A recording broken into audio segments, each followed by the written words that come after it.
Good morning friends. आज मैं आपके सामने रख रहा हूँ करंट अफेयर्स 10 मई का। और यहाँ पर मैं करीब 10 पॉइंट्स को डिस्कस करूँगा जो कि इम्पॉर्टेंट पॉइंट्स हैं। तो आइए हम एक एक करके डिस्कस करते हैं। फर्स्ट पॉइंट है हमारा, mother's Day celebrated on 10th में।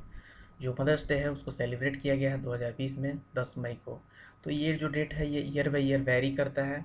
एक्चुअली में क्या है कि ये जो पूरे वर्ल्ड में मदर्स डे को जब सेलिब्रेट किया जाता है तो उसके लिए ये डिफाइन किया गया है कि ये हर साल मई मंथ के दूसरा जो संडे आएगा, दूसरा जो रविवार आएगा, उस दिन हम इस डे को सेलिब्रेट करेंगे। तो 2020 में जो मई मंथ का सेकेंड संडे आया है वो आया है 10th मई को। तो हम आंसर यहाँ से कर सकते हैं 10th में।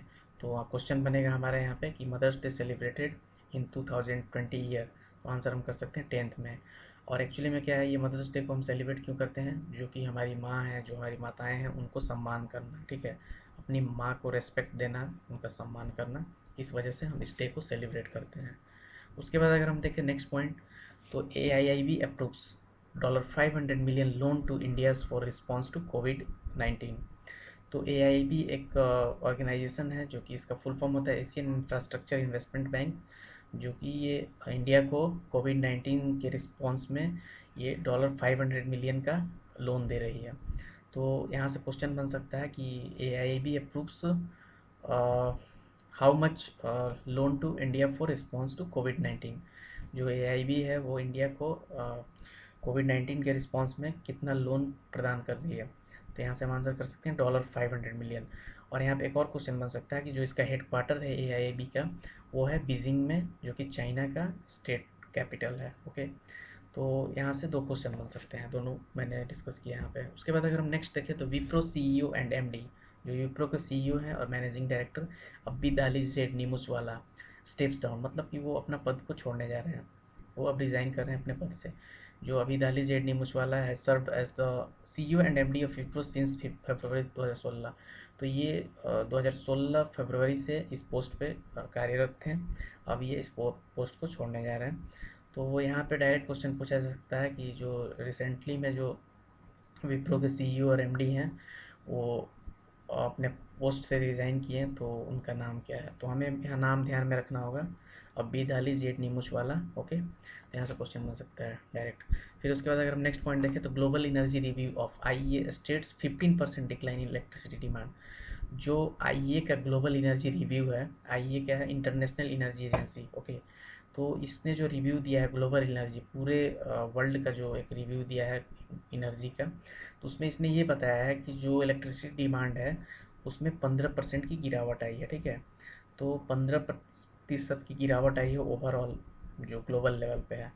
तो इसमें क्यों, ये जो रिपोर्ट बनाया है इसने लगभग 30 कंट्रीज़ को डाटा के बेसिस पे बनाया है, जिसमें कि इंडिया है, चाइना है, इटली है। तो इन मतलब लगभग 30 कंट्रीज़ के डाटा के बेसिस पे इसने ये जो डाटा रिलीज़ किया है कि 15% तक की बिजली की डिमांड में कमी आई है। और हमें ये पता है कि ये इसका रीज़न क्या है, तो ये मेनली रीज़न है कोविड-19 की वजह से जो लॉकडाउन हुए हैं, तो जितनी भी इंडस्ट्रीज़ हैं वो शट डाउन है, बिल्कुल ही क्लोज़ हैं। इस वजह से जो इलेक्ट्रिसिटी की डिमांड है वो घटी लगभग 15% तक ओवरऑल जो देखा जाए। तो यहाँ क्वेश्चन बन सकता है डायरेक्ट कि IEA के ग्लोबल एनर्जी रिव्यू के बेसिस पे जो इलेक्ट्रिसिटी डिमांड में कमी आई है, तो उसकी कितनी परसेंटेज कमी आई है? तो हमें डायरेक्ट ये याद रखना पड़ेगा कि 15% की कमी आई है।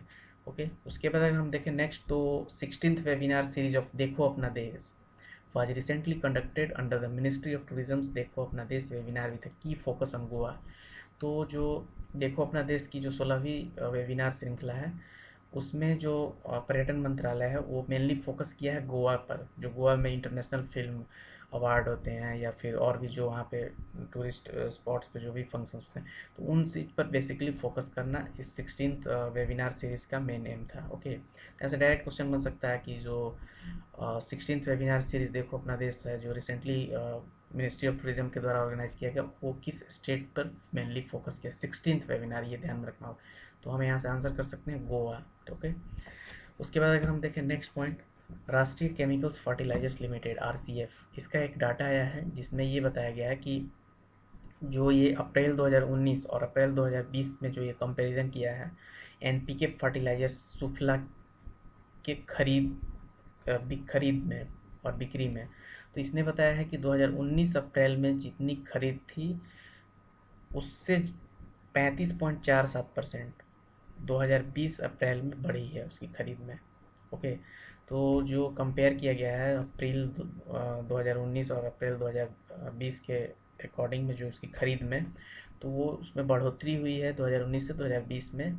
जो उसकी बढ़ोतरी है उसकी बढ़ोतरी हुई है लगभग 35.47%। ओके, तो यहाँ से क्वेश्चन क्या बन सकता है कि जो राष्ट्रीय केमिकल्स फर्टिलाइजर्स का जो डाटा आया है एनपीके फर्टिलाइजर सुफला की खरीद के 2 साल के जो कंपैरिजन किया गया है मंथ के बेसिस पे, तो उसमें कितनी वृद्धि हुई है, तो हम आंसर कर सकते हैं 35.47%। या फिर ऐसे बोल देगा कि राष्ट्रीय केमिकल्स फर्टिलाइजर लिमिटेड जो अपना डाटा दिया है कि उसकी जो खरीद पे जो मंथ ऑफ अप्रैल और मंथ अप्रैल 2019 और 20 के बीच में जो कंपेरिजन दिया है, तो वो कौन से फर्टिलाइजर्स पे ये कंपेरिजन बताया है, इसका नाम पूछ लेगा फर्टिलाइजर्स का। तो यहाँ पे हम आंसर कर सकते हैं एनपीके फर्टिलाइजर्स, इसका सुफला, एनपीके फर्टिलाइजर्स सुफला, ये ध्यान में रखना होगा।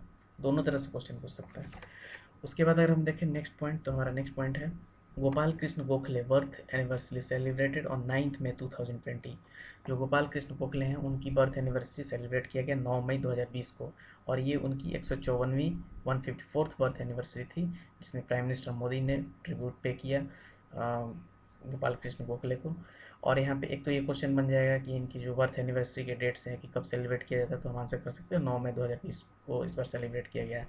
ये हर साल 9 मई को ही सेलिब्रेट किया जाता है।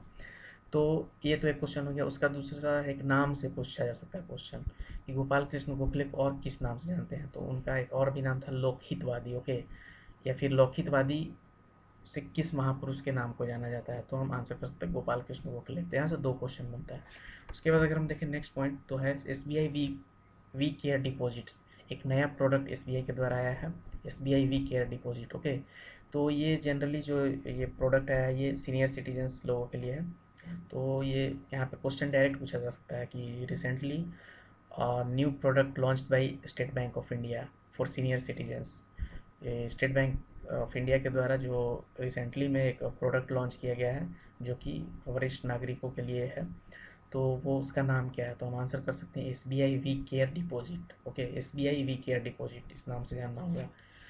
उसके बाद अगर हम देखें नेक्स्ट पॉइंट है हमारा HR6819 closest black hole to earth. एक जो जो हमारे एस्ट्रोनॉमर्स हैं वो उन्होंने पता लगाया है कि अर्थ से लगभग 1000 लाइट ईयर की डिस्टेंस पे एक ब्लैक होल को पाया गया है, जिसका नाम दिया गया है HR6819। तो ये क्वेश्चन में डायरेक्ट पूछ सकता है कि रिसेंटली जो एस्ट्रोनॉमर्स ने स्पॉट किया है एक ब्लैक होल जो कि अर्थ से 1000 लाइट ईयर की डिस्टेंस पे है, उसका नाम क्या है, तो हम यहाँ पे कह सकते हैं HR6819 के नाम से हमें याद रखना पड़ेगा। ऑप्शन में हमें मिलेगा HR6819। ओके, तो यहाँ पे ये क्वेश्चन है। उसके बाद अगर हम नेक्स्ट पॉइंट देखें, तो government of India launches mission सागर।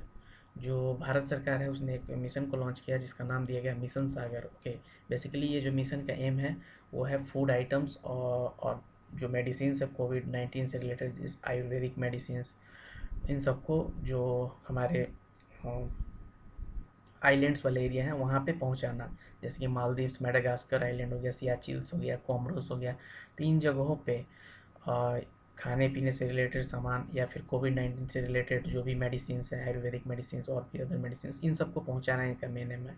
तो यहाँ से क्वेश्चन दो एक और इसमें ये भी पूछा जा सकता है कि जो इस ऑपरेशन के लिए सीप यूज़ किया गया उसका नाम क्या है, तो यहाँ पे उसका नाम है केसरी। ओके, तो यहाँ से 2 क्वेश्चन बन सकता है। एक तो जो गवर्नमेंट ऑफ इंडिया के द्वारा लॉन्च किया गया है जो भी मिशन इन जगहों पे राहत सामग्री खाने पीने की और दवाएं पहुंचाने के लिए, उसका नाम क्या है, तो उसका हम नाम याद रखेंगे मिशन सागर के नाम से।